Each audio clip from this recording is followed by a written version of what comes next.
Good morning बच्चों, कैसे हो आप लोग? बढ़िया। चलो देखो बेटा, लास्ट लेक्चर में हम क्या पढ़ रहे थे?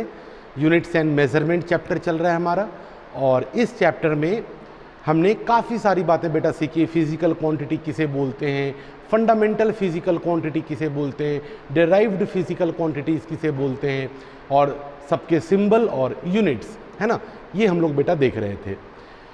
डेराइव्ड क्वांटिटी मैंने बताया था बेटा आपको। अच्छा चलो एक बार वापस से रिवाइज करते हैं जो जो बातें हमने पढ़ी थी, है ना।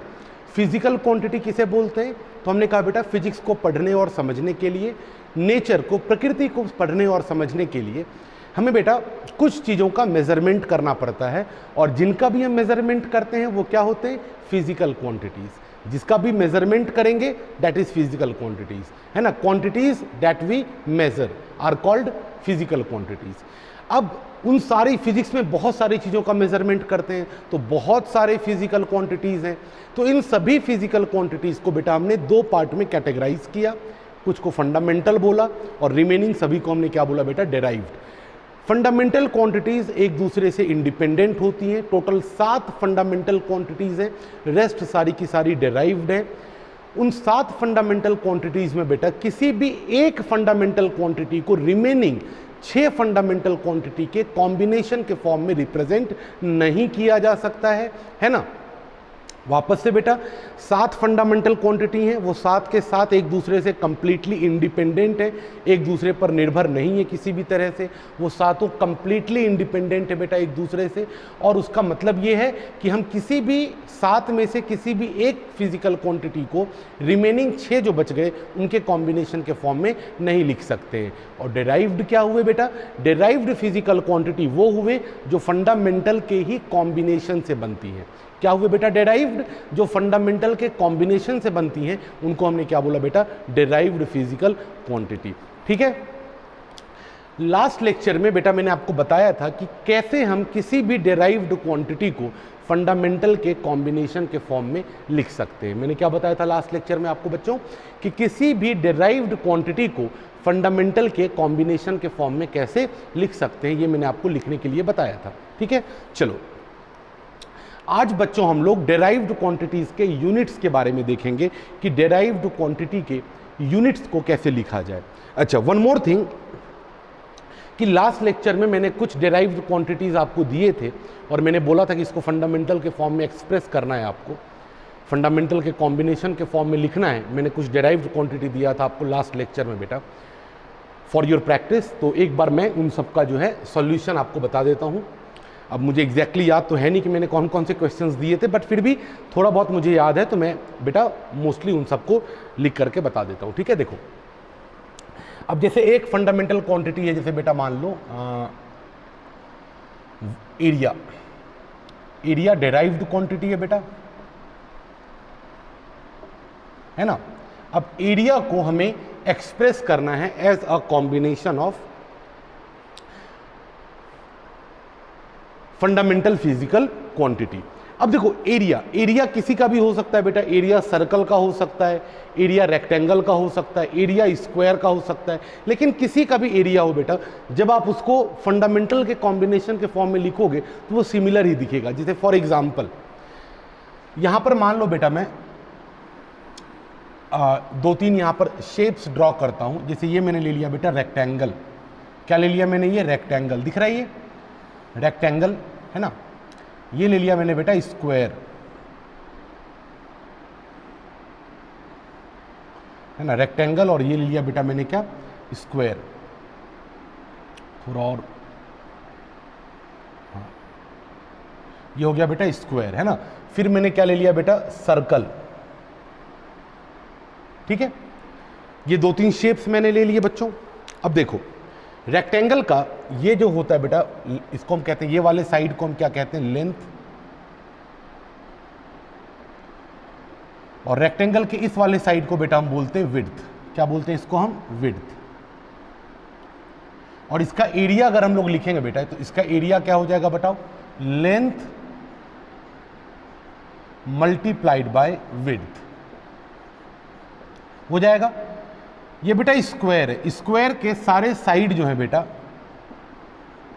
वो सेम लेंथ के होते हैं, तो अगर मैं स्क्वायर का एरिया लिखूंगा तो साइड इंटू साइड क्या हो जाएगा बेटा, साइड का स्क्वायर। क्या हो जाएगा ये, साइड का स्क्वायर। यही होता है ना एरिया का फॉर्मूला, स्क्वायर के एरिया का फॉर्मूला क्या होता है बेटा, side into side, side length into side length, side length का स्क्वायर। ये सर्कल लिया बेटा मैंने, सर्कल का रेडियस है r, तो सर्कल का एरिया क्या हो जाएगा बेटा, सर्कल का एरिया क्या हो जाएगा, पाई r स्क्वायर, रेडियस का स्क्वायर है ना, पाई r स्क्वायर, ये सर्कल का होता है एरिया।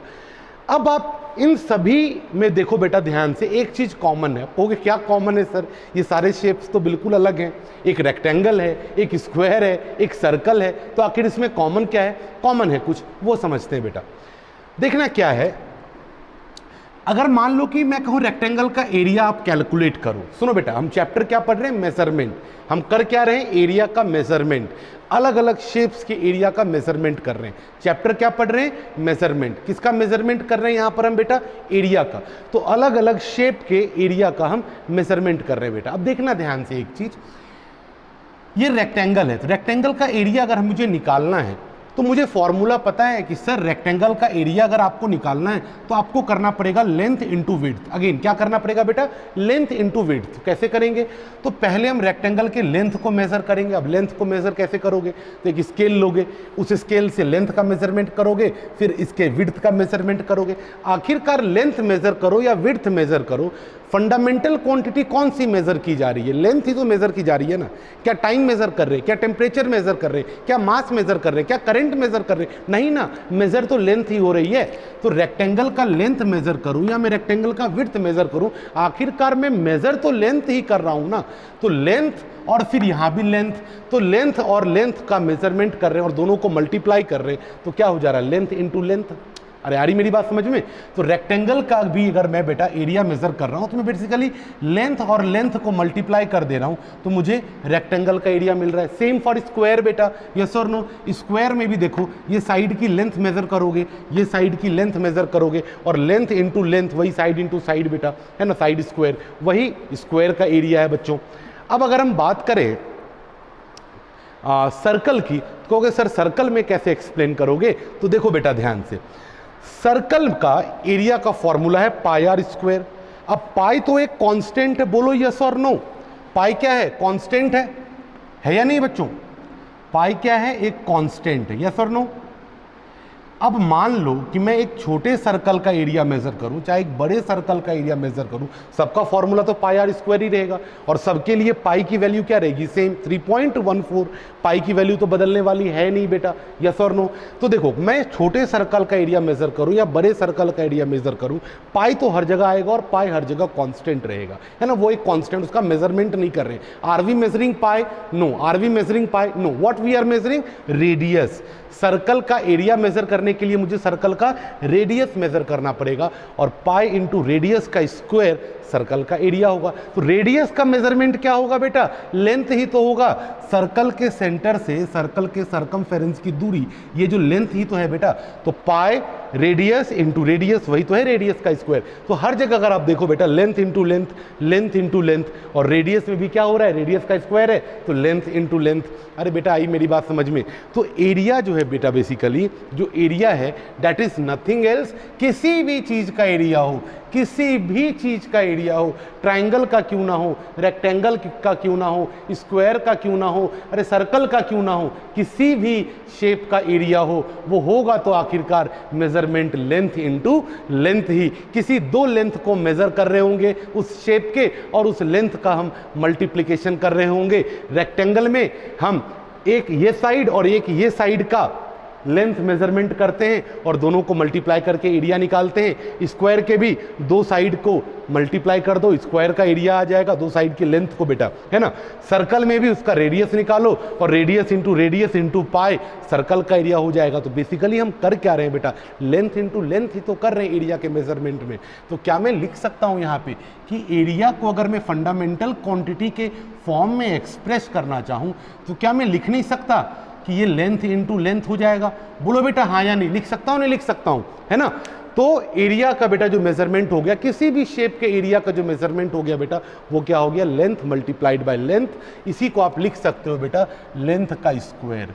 तो लेंथ एक फंडामेंटल क्वांटिटी है, लेंथ एक फंडामेंटल क्वांटिटी है और एरिया को हमने फंडामेंटल क्वांटिटी के कॉम्बिनेशन के फॉर्म में, फंडामेंटल के कॉम्बिनेशन के फॉर्म में मैंने एक डिराइव्ड क्वांटिटी को एक्सप्रेस कर दिया और वही तो हम कर रहे हैं, वही तो प्रॉब्लम था, वही तो हमें सॉल्व करना था बेटा। क्लियर? चलो आगे बढ़ते हैं। एक था बेटा प्रेशर, एक क्वेश्चन था प्रेशर।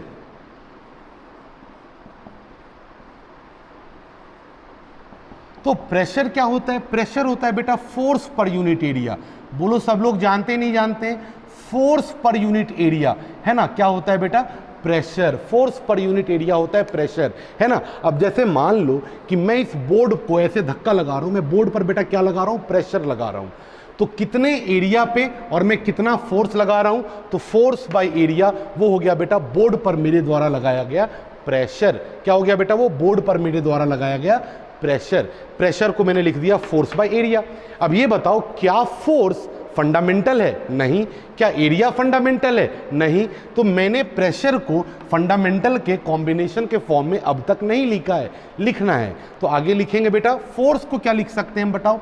फोर्स को हम बेटा लिख सकते हैं मास इनटू एक्सेलरेशन। फोर्स को क्या लिख सकते हैं? Mass into acceleration. बोलो लिख सकते हैं या नहीं? फोर्स को लिख दिया मैंने मास इनटू एक्सेलरेशन। एरिया को क्या लिख सकते हैं? अभी मैंने सिखाया बेटा एरिया को आप लिख सकते हो लेंथ का स्क्वायर। एरिया को क्या लिख सकते हो बेटा? लेंथ का स्क्वायर, फंडामेंटल के फॉर्म में, है ना? इन सबको फंडामेंटल के फॉर्म में लिखना है। तो अब देखो फोर्स को लिखा मैंने मास इनटू एक्सेलरेशन, तो मास तो आ गया फंडामेंटल, तो इसको तो ऐसे ही रख दिया, फंडामेंटल आ गया मास। अब एक्सेलरेशन, अब याद करो बेटा अपने नोट्स में देखो एक्सेलरेशन का क्या लिखा था मैंने फंडामेंटल के फॉर्म में। एक्सेलरेशन क्या था? Velocity by time. एक्सेलरेशन क्या था? Velocity by time. वेलोसिटी क्या था? Length by time. तो एक्सेलरेशन क्या बन गया? लेंथ अपॉन टाइम का स्क्वायर। एक्सेलरेशन क्या बन गया बेटा? एक्सेलरेशन क्या बन गया? लेंथ डिवाइडेड बाय टाइम का स्क्वायर। और नीचे में लेंथ का स्क्वायर है पहले से ये वाला, है ना? उसको लिख दो बेटा यहाँ पे लेंथ का स्क्वायर। अब देखो ध्यान से, एक लेंथ से एक लेंथ कैंसिल हो जाएगा क्योंकि यहाँ स्क्वायर है बेटा, तो एक ही लेंथ नीचे रहेगा, है ना? तो ऊपर में आ गया बेटा मास, नीचे में आ गया बेटा लेंथ, एक लेंथ कैंसिल हो गया, मल्टीप्लाइड बाय क्या आ गया बेटा? टाइम का स्क्वायर। अब देखो यहाँ पे मैंने प्रेशर को ये लिखा बेटा, यानी अगर मुझे प्रेशर मेजर करना है तो मुझे कहीं ना कहीं मास मेजर करना पड़ेगा, मुझे लेंथ मेजर करना पड़ेगा, मुझे टाइम मेजर करना पड़ेगा, और mass upon length into time का स्क्वायर वो मुझे क्या देगा बेटा? प्रेशर। क्लियर है? क्लियर है बच्चों? ये बातें आई बात समझ में? हम कर क्या रहे हैं? एक डिराइव्ड क्वांटिटी को हम फंडामेंटल क्वांटिटी के कॉम्बिनेशन के फॉर्म में लिख रहे हैं। एक डिराइव्ड क्वांटिटी को फंडामेंटल क्वांटिटीज के कॉम्बिनेशन के फॉर्म में रिप्रेजेंट कर रहे हैं। क्लियर है? बहुत बढ़िया, कॉपी कीजिए, फिर आगे और डेंसिटी, वॉल्यूम, ये सब देखेंगे बेटा।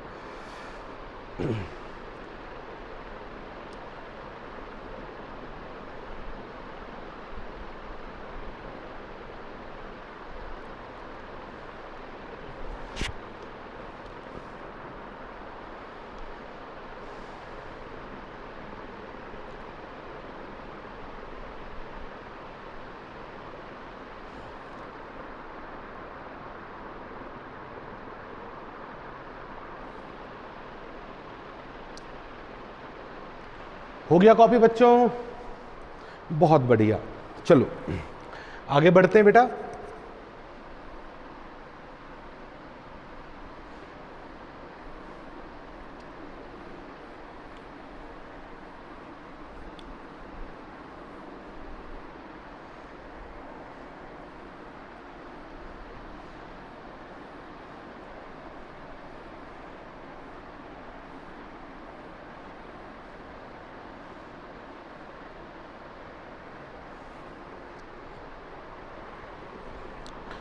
ठीक है बच्चों, देखो नेक्स्ट आता है बेटा वॉल्यूम।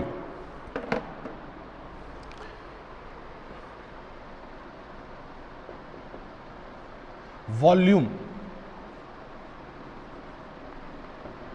अब बेटा वॉल्यूम जैसे मान लो कि मैंने बेटा एक क्यूबॉइड ले लिया है ना, एक बॉक्स ले लिया। क्या ले लिया? एक बॉक्स। है ना। आप सब बेटा इस बॉक्स के बारे में जानते होंगे, आपने क्लास 10th में बेटा एरिया, वॉल्यूम ये सब कैलकुलेट करने के लिए सीखा है ना। सिलेंडर का वॉल्यूम, स्फीयर का वॉल्यूम, क्यूबॉइड का वॉल्यूम, क्यूब का वॉल्यूम सीखा है ना। ये सब उसी वॉल्यूम की बेटा बात हो रही है। तो देखो एक बेटा मैंने यहां पे ले लिया क्यूबॉइड, क्या ले लिया यहां पर, क्यूबॉइड।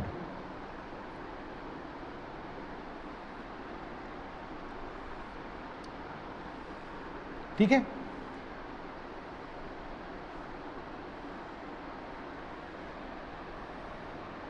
अब अगर मान लीजिए कि मैं आपसे पूछूं कि इस क्यूबॉइड का वॉल्यूम बताओ, दिख रहा है बेटा आपको ये क्यूबॉइड।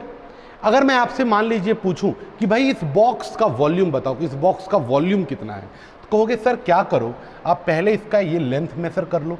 मैंने कहूंगा ठीक है बेटा, चलो पहले लेंथ मेजर कर लिया इसका, है ना। फिर आप कहोगे कि सर इसका जो है विड्थ मेजर कर लो, लेंथ मेजर कर लो, फिर इसका विड्थ मेजर कर लो और फिर इसकी हाइट मेजर कर लो। क्या मेजर कर लो, इसकी हाइट। देख रहे हो, ये हो गया इसका हाइट, ये हो गया बेटा इसका विड्थ और ये हो गया इसका लेंथ। आप कहोगे सर पहले इसका लेंथ, विड्थ और हाइट मेजर कर लो और तीनों को मल्टीप्लाई कर लो तो वो आपको मिल जाएगा वॉल्यूम। तो इस क्यूबॉइड का वॉल्यूम क्या हो जाएगा बेटा, वॉल्यूम क्या हो जाएगा क्यूबॉइड का, है ना। वॉल्यूम ऑफ क्यूबॉइड या फिर बॉक्स बोल सकते हैं बेटा, है ना। क्या हो जाएगा इसका वॉल्यूम बताओ, इसका वॉल्यूम हो जाएगा बच्चों length multiplied by width multiplied by height हो जाएगा ना। ये इसका वॉल्यूम हो जाएगा length multiplied by width multiplied by height. और ये वॉल्यूम से ही पता चलता है कि इसके अंदर कितना आप अमाउंट ऑफ सब्सटेंस इस बॉक्स के अंदर रख सकते हो। जैसे पानी रखना है तो कितना लीटर पानी इस बॉक्स के अंदर आएगा, ये कौन बताएगा, वॉल्यूम ही बताएगा, है ना। कि 1 लीटर पानी आएगा कि 2 लीटर पानी आएगा कि 5 लीटर पानी आएगा। जितना भी इस बॉक्स का वॉल्यूम होगा उस वॉल्यूम के हिसाब से इसके अंदर बेटा वाटर आएगा, है ना। तो अगर इसका मुझे वॉल्यूम निकालना है बेटा बॉक्स का, तो मुझे क्या करना पड़ेगा, length into width into height. इस बॉक्स की लेंथ, इस बॉक्स की विड्थ और इस बॉक्स की हाइट, इस तीनों को मुझे मल्टीप्लाई करना पड़ेगा। अच्छा, अगर मैं बेटा इसका लेंथ मेजर करता हूं तो लेंथ ही है, विड्थ भी लेंथ ही है बेटा। विड्थ एक वर्ड है, अंग्रेजी का वर्ड है ये बताने का, ठीक है। ये विड्थ है, ये हाइट, आखिरकार मेजरमेंट तो लेंथ का ही हो रहा है ना। हाइट भी मेजर कर रहे हो तो वो भी तो बेटा लेंथ ही है ना, है ना। समझ में आ रही मेरी बात, हाइट भी क्या है बेटा, लेंथ ही तो मेजर हो रहा है ना। तो ये भी लेंथ ही है, ये भी लेंथ ही है, ये भी एक्चुअली लेंथ ही है बेटा। यस और नो, बोलो हाँ या नहीं, है ना लेंथ। अब देखो वॉल्यूम मेजर करने का बेटा मतलब है कि हम length into length into length कर रहे हैं। क्या कर रहे हैं बेटा, length into length into length कर रहे हैं। एक बॉक्स है, उसके 3 परपेंडिकुलर साइड से, बॉक्स के क्या है बेटा, 3 परपेंडिकुलर साइड से, किसी भी कॉर्नर से देखोगे तो एक साइड ये है, एक साइड ये है और एक साइड ये है। ये हो गया लेंथ, ये हो गया विड्थ और ये हो गई इसकी हाइट, है ना। किसी भी एक साइड कॉर्नर से आप देखोगे तो उसके 3 परपेंडिकुलर साइड से, और उन तीनों साइड का हम लेंथ मेजर कर रहे हैं, जिसको हम लेंथ, विड्थ और हाइट अलग अलग नाम दे देते हैं बेटा तीनों साइड्स का, है ना। तो बेसिकली हम length into length into length ही कर रहे हैं वॉल्यूम निकालने के लिए। और length into length into length क्या हो जाएगा, वॉल्यूम को मैं क्या लिख सकता हूं बताओ बेटा, वॉल्यूम को मैं क्या लिख सकता हूं, length multiplied by length multiplied by length. और ये क्या हो जाएगा बेटा, लेंथ का क्यूब। 3 बार लेंथ मल्टीप्लाई कर रहे हैं ना, तो क्या हो जाएगा बेटा, ये लेंथ का cube. It will become length का क्यूब पावर 3। क्लियर। तो वॉल्यूम क्या है बेटा, लेंथ का क्यूब है। बेसिकली आप बेटा किसी भी ऑब्जेक्ट का अगर आप वॉल्यूम निकालोगे तो वो फाइनली लेंथ का क्यूब ही दिखेगा आपको। आई मेरी बात समझ में, चाहे सिलेंडर का निकालो चाहे स्फीयर का निकालो। स्फीयर के फॉर्मूले में क्या आता है बेटा, 4/3 पाई आर क्यूब आता है, नहीं आता है। देखो अगर मैंने स्फीयर ले लिया वॉल्यूम के लिए, देखना यहां ध्यान से, अगर मैंने स्फीयर ले लिया बेटा, है ना, ऐसे स्फीयर ले लिया, है ना। स्फीयर का मतलब बॉल, बॉल को क्या बोलते हैं बेटा, हम स्फीयर। तो देखो उसका रेडियस होगा बेटा बॉल का कुछ r, और इसका वॉल्यूम का फॉर्मूला क्या है, वॉल्यूम ऑफ स्फीयर क्या होता है बच्चों, वॉल्यूम ऑफ स्फीयर क्या होता है, वॉल्यूम ऑफ स्फीयर बताओ, 4/3 पाई आर क्यूब होता है ना। क्या होता है, 4/3 पाई आर क्यूब। अब देखो कोई भी स्फीयर का वॉल्यूम लिखो, कैसा भी स्फीयर लो, छोटा स्फीयर लो बड़ा स्फीयर लो, सबके लिए बेटा वॉल्यूम का यही फॉर्मूला है। क्या है, 4/3 पाई आर क्यूब। स्फीयर छोटा होगा तो रेडियस छोटा होगा, स्फीयर बड़ा होगा तो रेडियस बड़ा होगा, आर बड़ा होगा। तो स्फीयर छोटा बड़ा अलग अलग साइज का आप बेटा अगर स्फीयर लेते हो तो सिर्फ ये आर बदलेगा, ये 4/3 और पाई किसी भी स्फीयर के लिए क्या रहेगा बेटा, कांस्टेंट रहेगा, है ना। तो हम 4/3 और पाई का मेजरमेंट नहीं कर रहे हैं, ये तो कांस्टेंट है बच्चों, ये तो कांस्टेंट है। 4/3 और पाई ये किसी भी स्फीयर के लिए क्या है बेटा, कांस्टेंट है। This is constant for any sphere, this is constant. इसका मेजरमेंट नहीं कर रहे हैं। मेजरमेंट किसका कर रहे हैं, रेडियस का। स्फीयर का वॉल्यूम अगर मेजर करना है तो स्फीयर का रेडियस निकालना पड़ेगा, और रेडियस कुछ और नहीं, लेंथ ही तो है। रेडियस क्या है बेटा, लेंथ ही तो है। तो लेंथ का क्यूब है या नहीं है, बताओ, बोलो बोलो बालक, है ना लेंथ का क्यूब। तो किसी भी वॉल्यूम ऑफ स्फीयर, किसी भी स्फीयर का वॉल्यूम निकालेंगे तो वो बेसिकली लेंथ का क्यूब ही होगा, चाहे सिलेंडर हो, चाहे स्फीयर हो, चाहे क्यूबॉइड हो, और चाहे क्यूब हो, चाहे कुछ भी हो बेटा, टेट्राहेड्रल हो या कोई भी शेप हो, कैसा भी शेप हो, वॉल्यूम का मतलब है कि लेंथ का क्यूब ही होगा। आई मेरी बात समझ में। अब ये आपका काम है बेटा, ये आपका होमवर्क है कि आप सिलेंडर में, किसमें, सिलेंडर, एक सिलेंडर के वॉल्यूम का फॉर्मूला लिखो। क्या करो, सिलेंडर के वॉल्यूम का फॉर्मूला लिखो और उसमें देखो कि लेंथ का क्यूब आता है या नहीं आता है मेजरमेंट में। क्लियर है। तो वॉल्यूम को अगर फंडामेंटल के कॉम्बिनेशन के फॉर्म में लिखेंगे तो वॉल्यूम बेटा लेंथ का क्यूब आएगा। क्लियर है मेरी बात। चलो कॉपी करो यहां तक, फिर आगे बढ़ते हैं।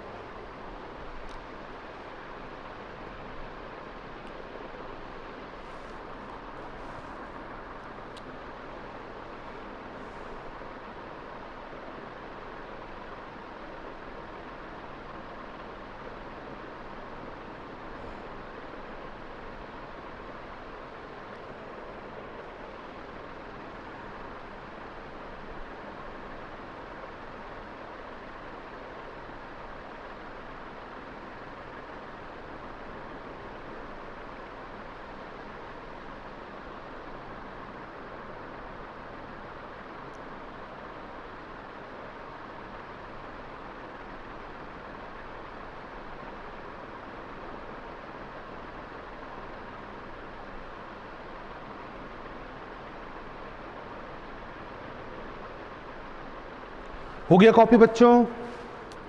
अब देखो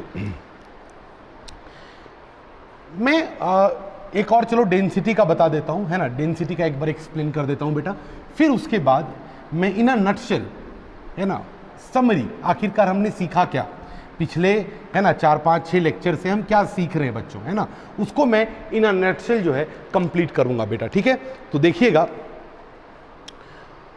ले लिया बेटा मैंने डेंसिटी, एक और फिजिकल क्वांटिटी ले ली मैंने, कौन सी बेटा, डेंसिटी। डेंसिटी का फॉर्मूला याद करो बेटा, क्या फॉर्मूला पढ़ा है आपने डेंसिटी का, तो डेंसिटी का आपने बेटा फॉर्मूला पढ़ा है मास पर यूनिट वॉल्यूम। क्या पढ़ा है बेटा डेंसिटी का फॉर्मूला आपने, मास पर unit volume, mass upon volume. अब देखो डेंसिटी का मेजरमेंट करना है तो मास का मेजरमेंट करना और वॉल्यूम का मेजरमेंट करना है। तो मास तो बेटा फंडामेंटल है, तो मास को तो मास ऐसे लिख दिया। वॉल्यूम का मेजरमेंट करना है यानी लेंथ का क्यूब होगा पक्का। क्या होगा वॉल्यूम का मेजरमेंट बेटा, लेंथ का क्यूब, है ना, लेंथ का क्यूब होगा बेटा वॉल्यूम का मेजरमेंट। Yes sir no. तो डेंसिटी के मेजरमेंट में कौन कौन सी फंडामेंटल क्वांटिटीज अपीयर हो रही हैं, डेंसिटी के मेजरमेंट करने में कौन कौन सी फंडामेंटल क्वांटिटीज अपीयर हो रही हैं। आपको मास का मेजरमेंट करना होगा और आपको लेंथ का मेजरमेंट करना होगा, और मास और लेंथ का अगर आपने मेजरमेंट किया तो आप डेंसिटी का भी मेजरमेंट कर पाएंगे। आई मेरी बात समझ में। तो बेसिकली बेटा हम चीज़ें वही पढ़ रहे हैं जो आपने 9th 10th में पढ़ा है, बट उनको देखने का, समझने का बेटा जो हमारा आयाम है, जो तरीका है, जो नज़रिया है, वो बदलने की कोशिश कर रहे हैं। हम फंडामेंटल्स के ऊपर हिट कर रहे हैं बेटा कि वही बातें हैं, वही चीज़ें हैं, वही सारे कॉन्सेप्ट्स हैं, बट उसको देखने का जो नज़रिया है वो बिल्कुल अलग होगा बेटा। ठीक है, तो देखो डेंसिटी एक फंडामेंटल क्वांटिटी है, सॉरी डेंसिटी एक फिजिकल क्वांटिटी है, फंडामेंटल नहीं है, डेंसिटी एक फिजिकल क्वांटिटी है, और उसका मेजरमेंट करने के लिए इन सारे फंडामेंटल क्वांटिटीज़ की हेल्प लेनी पड़ेगी, इनका मेजरमेंट करना पड़ेगा। आई बात समझ में। तो देखो आगे बढ़ते हैं, है ना, मेरे ख्याल से मैंने अपने सारे पॉइंट्स जो है बेटा वो क्लियर कर दिया। अभी ना नटशेल आपको मैं पूरी समरी समझाता हूं, है ना, लाइक अ मैच्योर स्टूडेंट, है ना, आप अब बड़े हो चुके हो बेटा, अब आप, है ना, क्लास 11th में आ चुके हो, तो आपके सोचने और समझने की जो ताकत है वो पहले से बढ़ चुकी है, आप पहले से मैच्योर हो चुके हैं, आप चीज़ों को अलग तरीके से अब समझना चाहते हो। बहुत हो गया बेसिक्स, और जो हम 9th-10th में बेटा फॉर्मूला रटते थे वो बहुत हो गया। अब हमारा जो टाइम है बेटा वो चीज़ों को एक ब्रॉडर एस्पेक्ट में समझने की ज़रूरत है, चीज़ों को एक नए आयाम से देखने की आवश्यकता है हमें, है ना। तो देखिए क्या क्या पढ़ा हमने, बेसिकली आखिर हम पढ़ना क्या चाह रहे हैं। देखिए मैं फटाफट इन अ नटशेल चीज़ों को समराइज़ करूँगा। हम पढ़ क्या रहे हैं, फिजिक्स हम पढ़ क्या रहे हैं ना, यहाँ पे आप लिख लोगे बेटा टॉपिक इन अ नटशेल, है ना। रिवीजन है बेटा ये, है ना। क्या है ये, रिवीजन, जो भी अभी तक हमने पढ़ा उसका रिवीजन, है ना, क्योंकि अब हम इस टॉपिक को ऑलमोस्ट बेटा कंक्लूड करने वाले हैं, है ना। ये यूनिट्स एंड मेजरमेंट टॉपिक हमारा ऑलमोस्ट कंक्लूड होने वाला है बेटा। तो इन अ नटशेल जो है हमने क्या पढ़ा वो मैं आपको ओवरव्यू दे रहा हूं, देखिएगा बेटा ध्यान से। हम सब्जेक्ट क्या पढ़ रहे हैं, फिजिक्स। सब्जेक्ट क्या पढ़ रहे हैं, फिजिक्स। फिजिक्स में हम क्या पढ़ते हैं, क्या पढ़ते हैं फिजिक्स में बेटा, स्टडी ऑफ, है ना, natural events, study of natural events. क्या पढ़ रहे हैं बेटा, सब्जेक्ट फिजिक्स। फिजिक्स में क्या पढ़ रहे हैं हम, नेचुरल इवेंट्स के बारे में पढ़ रहे हैं। नेचुरल इवेंट्स के बारे में पढ़ने के लिए हमें क्या करना पड़ता है बेटा, मेजरमेंट। क्या करना पड़ता है बेटा हमें, मेजरमेंट। मेजरमेंट किसका करते हैं बेटा हम, फिजिकल क्वांटिटीज का, या कह सकते हो जो भी मेजर किया जाएगा उसको हम क्या बोलेंगे, फिजिकल क्वांटिटीज। फिजिकल क्वांटिटीज बेटा कितनी तरह की हो जाएंगी, दो तरह की। कौन कौन सी, फंडामेंटल, और दूसरी क्या हो जाएंगी बेटा, डेराइव्ड। फंडामेंटल कितने हो गए बेटा, 7। फंडामेंटल कितने हो गए बेटा, 7। There are only 7 fundamental quantities, rest all are derived quantities. अब बेसिकली ये सारे के सारे डेराइव्ड किसी ना किसी तरह से फंडामेंटल के कॉम्बिनेशन से बने हैं। वही मैं आपको दिखा रहा था। एरिया क्या है, लेंथ का स्क्वायर। वेलोसिटी क्या है, लेंथ बाय टाइम। एक्सेलरेशन क्या है, लेंथ बाय टाइम का स्क्वायर। डेंसिटी क्या है, मास अपॉन लेंथ का क्यूब। वॉल्यूम क्या है, लेंथ का क्यूब। अरे आई मेरी बात समझ में। तो कहीं ना कहीं सारी की सारी डेराइव्ड क्वांटिटीज, सारी की सारी डेराइव्ड क्वांटिटीज इसी फंडामेंटल के कॉम्बिनेशन से बनी है, हाँ या नहीं। सारी की सारी डेराइव्ड क्वांटिटीज की फंडामेंटल के ही कॉम्बिनेशन से बनी है। तो बेसिकली बेटा डेराइव्ड क्वांटिटी कोई अलग उठकर, मतलब ऐसे मत नहीं सोचना है कहीं अलग से कुछ उड़ करके आ गया। वो फंडामेंटल का ही कॉम्बिनेशन है जो अपने को डेराइव्ड दिख रहा है ना। वो फंडामेंटल के ही कॉम्बिनेशन को बेटा हम डेराइव्ड कहते हैं। आई मेरी बात समझ में। तो अगर आप फंडामेंटल का मेजरमेंट कर पा रहे हो तो आप डेराइव्ड का तो मेजरमेंट कर ही पाओगे, है ना। क्योंकि आपको बस ये पता होना चाहिए कि ये जो डेराइव्ड क्वांटिटी है ये कौन कौन से फंडामेंटल क्वांटिटीज इसके अंदर आ रहे हैं। और अगर जो जो फंडामेंटल क्वांटिटीज उस पर्टिकुलर डेराइव्ड क्वांटिटी के अंदर आएंगी, आप अगर उन सारे फंडामेंटल क्वांटिटीज का मेजरमेंट कर पाओ तो आप डेराइव्ड का भी मेजरमेंट कर पाओगे। अगर स्फीयर के रेडियस का लेंथ मेजर कर लिया तो स्फीयर का वॉल्यूम भी आ जाएगा। अगर स्फीयर के रेडियस का मेजरमेंट कर लिया तो स्फीयर का एरिया भी आ जाएगा।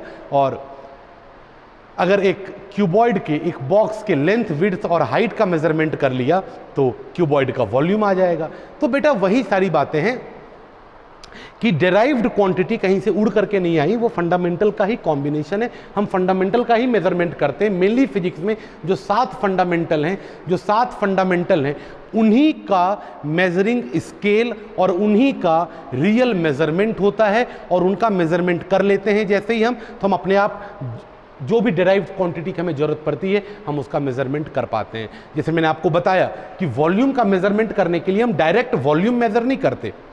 अब बॉक्स का वॉल्यूम निकालना है तो बॉक्स का वॉल्यूम निकालने के लिए हम सीधे बॉक्स का वॉल्यूम नहीं मेजर करते, हम बॉक्स का लेंथ, बॉक्स की विड्थ, बॉक्स की हाइट मेजर करते हैं। तो बेसिकली वॉल्यूम निकालना वॉल्यूम है, लेकिन मेजरमेंट एक फंडामेंटल क्वांटिटी लेंथ का हो रहा है, और उसके मेजरमेंट से हम उसका वॉल्यूम निकाल पाते हैं। आई मेरी बात समझ में। तो derived quantity are nothing but combination of fundamental. Measure fundamental, get the measurement of derived. क्या बोला मैंने, measure fundamental, get the measurement of derived. अगर हम फंडामेंटल क्वांटिटीज का मेजरमेंट कर पाएंगे तो हम डेराइव्ड क्वांटिटी का मेजरमेंट अपने आप कर लेंगे बेटा। आई मेरी बात समझ में। कुछ फॉर्मूले हैं, कुछ कॉम्बिनेशंस हैं जो कि हमें फंडामेंटल क्वांटिटीज के मेजरमेंट से डेराइव्ड क्वांटिटी का मेजरमेंट आसानी से दे पाते हैं। क्लियर, बहुत बढ़िया बेटा, है ना। तो ये इन अ नटशेल ये हमारा फ्लो चार्ट था। ये सारी बेटा बातें हमने इस चैप्टर के अंदर अभी तक की हैं।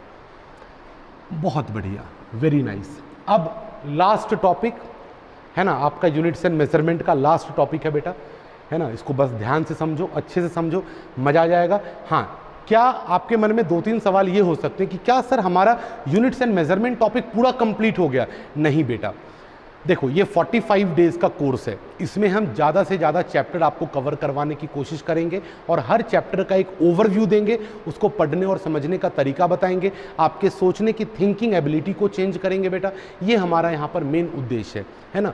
इसके बाद नया चैप्टर स्टार्ट हो जाएगा। यूनिट्स एंड मेजरमेंट पूरे तरीके से डिटेल में, और भी बहुत सारी बातें बेटा इस चैप्टर के अंदर हैं। मेजरमेंट करेंगे तो उसमें एरर्स आएंगे, तो एरर्स को कैसे रिमूव करें। डायमेंशंस एक टॉपिक है बेटा, डायमेंशंस क्या होते हैं, उसका एप्लीकेशन क्या है। तो ये सारी बातें बेटा क्लास 11th में जब आप हमारे यहाँ एडमिशन लोगे तो आपको ये सारी बातें बताई जाएंगी, ये सारे टॉपिक्स आपको सिखाए जाएंगे, ठीक है। अभी सिर्फ और सिर्फ ओवरव्यू आपको दिया जा रहा है। हाँ, काफ़ी हद तक चीज़ें सिखाई जा रही हैं। अब जैसे जब भी आप बेटा यूनिट्स एंड मेजरमेंट चैप्टर पढ़ना स्टार्ट करोगे तो पहले 2-3 लेक्चर तक तो आपको लगेगा कि सब आता है, सब आता है, सब आता है, सर ने सब सिखा दिया, है ना। तो ये फ़ायदा होगा बेटा आपको फाउंडेशन कोर्स से, है ना, कि कोई भी चैप्टर स्टार्ट होगा तो आपको उस चैप्टर के बारे में बहुत ही सारी बातें, और जो भी उस चैप्टर का कॉन्क्रीट कॉन्सेप्ट है, जो स्ट्रॉन्ग बेस है उस चैप्टर का, वो आपका तैयार हो चुका है ना। अब जैसे यूनिट्स एंड मेजरमेंट है बेटा चैप्टर, तो इसका जो कॉन्क्रीट कॉन्सेप्ट है कि क्या है यूनिट्स, कैसे करते हैं मेजरमेंट, किसका मेजरमेंट किया जाता है, तो ये सारे जो कॉन्क्रीट कॉन्सेप्ट्स हैं ये सब आपके दिमाग में बेटा फिट हो चुके हैं, है ना। इसके लिए अब आपको जो है दोबारा मेहनत नहीं करनी पड़ेगी, ये फ़ायदा है फाउंडेशन कोर्स का, ठीक है। अब रेस्ट जो पूरा सिलेबस है, जो पूरा टॉपिक है बेटा नीट का या IIT JEE का, तो वो सब तो बेटा जब आप 11th में एनरोल करोगे तो वहाँ पर वापस से स्टार्ट करेंगे इसी पहले चैप्टर से, यूनिट्स एंड मेजरमेंट से, और वहाँ पर आपको ये सारी बातें डिटेल में समझाई जाएंगी, ठीक है। चलो आगे बढ़ते हैं, मतलब जो भी इसके आगे के टॉपिक्स हैं वो वहाँ पे कवर किए जाएंगे। तो क्या हमने यूनिट्स एंड मेजरमेंट पूरा चैप्टर कर लिया? नहीं, हमने इसका ठीक ठाक सा ओवरव्यू किया है, ओके। चलो आगे बढ़ते हैं बच्चों।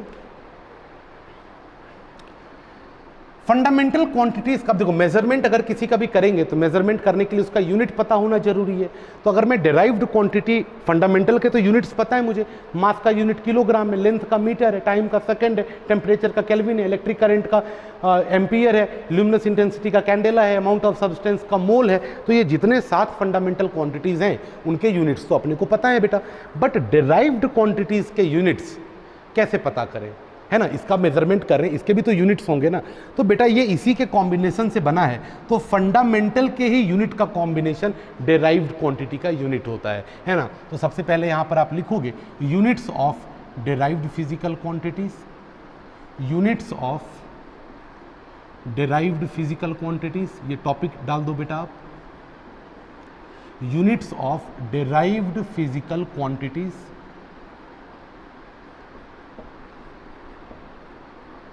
Units of derived physical quantities. और इसके अंदर सबसे पहला पॉइंट जो आप लिखोगे बेटा वो ये लिखोगे कि units of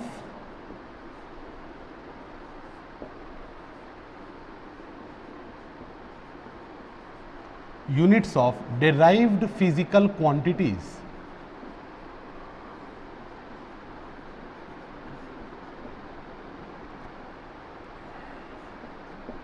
units of derived physical quantities are combination of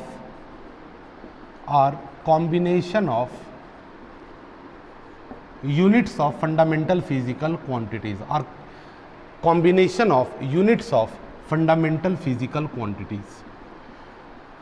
fundamental का ही तो कॉम्बिनेशन डिराइव्ड है, ये भूलना नहीं है। सोते जागते, है ना, खाते पीते पढ़ते हर समय दिमाग में ये रहना चाहिए कि फंडामेंटल का कॉम्बिनेशन डिराइव्ड है। क्या रहना चाहिए दिमाग में? कि फंडामेंटल का कॉम्बिनेशन डिराइव्ड है। तो units of derived physical quantities क्या होती हैं बेटा? डिराइव्ड की यूनिट क्या होंगी? वो कुछ नहीं, फंडामेंटल के ही यूनिट का कॉम्बिनेशन होंगी, और combination of units of fundamental quantities, ठीक है। चलो बहुत बढ़िया, बहुत बढ़िया। यहाँ पे मैं अंडरलाइन कर दूंगा बेटा ये 2 पॉइंट्स, है ना, कि हम किसके यूनिट की बात कर रहे हैं? डिराइव्ड के यूनिट की बात कर रहे हैं, और डिराइव्ड का यूनिट क्या है? कॉम्बिनेशन किसके? फंडामेंटल के यूनिट्स का, ठीक है। तो ये 3 बातें दिमाग में होना चाहिए, fundamental, unit combination derived units, simple, clear, बहुत बढ़िया। चलो अब एक दो एग्जाम्पल इसके ऊपर लेता हूं मैं फटाफट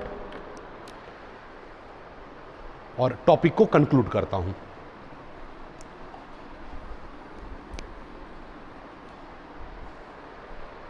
चलो फटाक से एक डेराइव्ड क्वांटिटी बोलो, जल्दी बोलो एक डेराइव्ड क्वांटिटी, फोर्स। फोर्स एक डेराइव्ड क्वांटिटी मैंने ले लिया बेटा, फोर्स। फोर्स सबसे पहला काम है फोर्स को फंडामेंटल के कॉम्बिनेशन के फॉर्म में लिखना। तो फोर्स को मैंने लिखा मास इनटू एक्सेलरेशन, सब लोग इस पे अग्री करेंगे, मास हो गया, और एक्सेलरेशन को मैं लिखूंगा क्या बेटा, लेंथ अपॉन टाइम का स्क्वायर। एक्सेलरेशन को क्या लिखूंगा मैं, लेंथ अपॉन टाइम का स्क्वायर। ये मैं कैसे लिख रहा हूं, तो ये मैं पिछले लेक्चर्स में बता चुका हूं, समझा चुका हूं, जाकर के आप पुराना लेक्चर देखो अगर आपने नहीं देखा है तो। Total 6 lecture units and measurement के हो चुके हैं, ये 7वां लेक्चर है बेटा। तो पहले के 6 लेक्चर देखो तो आपको ये समझ में आएगा कि मैं कैसे लिख रहा हूं इसे। ठीक है, तो फोर्स का मेजरमेंट करना है तो मास का मेजरमेंट करना है, लेंथ का मेजरमेंट करना है और टाइम का मेजरमेंट करना है। अब मास का मेजरमेंट, मास की यूनिट क्या होती है, अब देखना यहां पर मैं लिख रहा हूं यूनिट ऑफ फोर्स। मैं क्या लिख रहा हूं बेटा, यूनिट ऑफ फोर्स, फोर्स का यूनिट। तो पहले तो फोर्स को फंडामेंटल के कॉम्बिनेशन के फॉर्म में लिखा, अब यूनिट ऑफ फोर्स। तो मास की यूनिट क्या होती है बेटा, किलोग्राम, सिंबल यूज कर रहा हूं मैं, मास की यूनिट किलोग्राम, लेंथ की यूनिट मीटर, टाइम की यूनिट सेकेंड। तो टाइम का स्क्वायर है तो सेकेंड का स्क्वायर कर देंगे। तो यूनिट ऑफ फोर्स क्या आ गया, यूनिट ऑफ फोर्स आ गया बेटा KG multiplied by metre and divided by second square. ये हो गया बेटा यूनिट ऑफ फोर्स। और इसी चीज को न्यूटन भी बोलते हैं। इसी चीज को क्या बोलते हैं बेटा, Newton. This is called Newton. अब क्यों बोलते हैं इसको न्यूटन, तो बेटा न्यूटन के सम्मान में फोर्स की यूनिट, न्यूटन हमारे इतने बड़े साइंटिस्ट हुए बेटा, है ना, जिन्होंने इस दुनिया को फिजिक्स के बारे में, फिजिक्स को पढ़ने के बारे में इतनी सारी चीज़ें हमें बता के गए। तो हमारा भी उनके प्रति कुछ फर्ज बनता है कि हम उनके सम्मान में, उनके नाम में, है ना, हम लोग कुछ ना कुछ कहीं ना कहीं फिजिक्स पढ़ते वक्त उनके नाम का इस्तेमाल करें, ताकि मैं बार बार ये चीज़ रिमाइंड होती रहे कि न्यूटन न्यूटन न्यूटन उन्होंने हमारे लिए और इस पूरे, है ना, ह्यूमन कह सकते हो सिविलाइजेशन के लिए अपना बहुत बड़ा योगदान देकर के हमें गए हैं। तो इस वजह से, सिर्फ इस पर्पज से इस कॉम्बिनेशन को, है ना, फंडामेंटल यूनिट्स के इस कॉम्बिनेशन को, जो कि फोर्स की यूनिट है, उसका नाम दे दिया गया न्यूटन। इसी कॉम्बिनेशन को, फंडामेंटल यूनिट्स के इस कॉम्बिनेशन को क्या बोल दिया गया, न्यूटन। वैसे ही एनर्जी की यूनिट आप सुनते होंगे जूल, तो एक साइंटिस्ट हुए बेटा जूल, जिनके नाम में, जिनकी इज्जत में वो चीज़ दी गई है। क्लियर है, चलिए बहुत बढ़िया। तो बेटा चैप्टर को यहीं पर कंक्लूड करते हैं, यहीं पर समाप्त करते हैं चैप्टर को, है ना, और फिर नेक्स्ट लेक्चर में अगला चैप्टर स्टार्ट करेंगे, नया टॉपिक स्टार्ट करेंगे, है ना, और ये आपके लिए सरप्राइज होगा अगले लेक्चर में कि वो चैप्टर कौन सा है। ठीक है, तो चलिए मिलते हैं फाउंडेशन कोर्स के 8th लेक्चर में, यानी टुमारो। बाय बाय, टाटा, शुक्रिया।